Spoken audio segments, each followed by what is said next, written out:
Beragam konflik mengiringi proses pembangunan Ibu Kota Nusantara atau IKN Nusantara di Kalimantan Timur. Terlebih, IKN Nusantara sedang kejar tayang untuk menjadi ibu kota baru Indonesia. Konflik yang terjadi terbanyak didominasi persoalan lahan, seperti yang terjadi di proyek Bandara VVIP beberapa waktu lalu. Terbaru, masalah lahan juga terjadi di Sepaku, Penajam Pasar Utara. Deputi Bidang Pengendalian Pembangunan Otorita Ibu Kota Nusantara, OIKN, Thomas Umbupati memastikan tidak akan ada rempang kedua dalam pembangunan IKN. Thomas menegaskan hal itu saat klarifikasi terkait kabar yang beredar bahwa IKN memaksa akan merobohkan bangunan milik ratusan warga Sepaku, Kabupaten Penajam Pasar Utara, PPU. Rabu, 13 Maret 2024. Terminologi rempang kedua digunakan merujuk pada konflik pemerintah dan masyarakat yang melibatkan aparat keamanan terkait pembangunan proyek Rempang Eco City di Pulau Rempang, Kepulauan Riau. Oleh karena itu, Thomas memastikan penyelenggaraan pembangunan IKN yang merupakan kota terencana, City by Plan, harus konsisten dan sesuai dengan rencana detail tata ruang, RDTR, yang telah ditetapkan, tidak hanya di dalam kawasan inti pusat pemerintahan, KIP, juga kawasan IKN.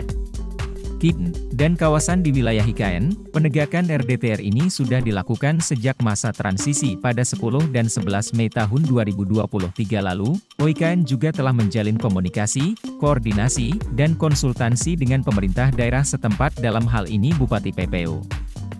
Hingga ke perangkat yang lebih rendah seperti desa dan kelurahan untuk bersama-sama menjaga ketentraman dan ketertiban umum di wilayah IKN. Menurutnya, ada dua hal utama yang menjadi persoalan terkait pembangunan kawasan di sekitar IKN, yakni perizinan dan disiplin tata ruang, penegakan RDTR. Perizinan sudah disosialisasikan di tingkat kecamatan, kelurahan, dan desa.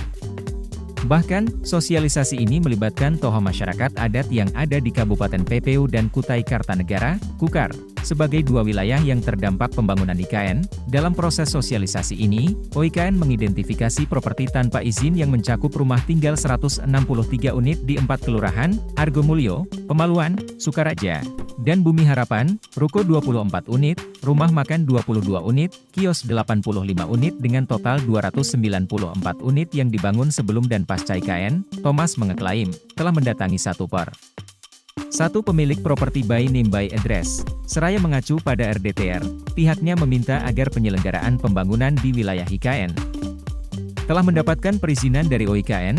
Hal ini karena wilayah IKN telah terbagi struktur dan pola ruangnya, sehingga tidak ada lagi di kemudian hari bangunan-bangunan kumuh dan liar tak berizin. Sekali lagi, imbuh Thomas, IKN adalah kota terencana dengan konsep kota cerdas, smart city, yang dibangun untuk menyejahterakan semua, sementara Sepaku, wilayah yang akan ditertibkan perizinan dan tata ruangnya merupakan kota existing. Download Tribun X sekarang, menghadirkan lokal menjadi Indonesia.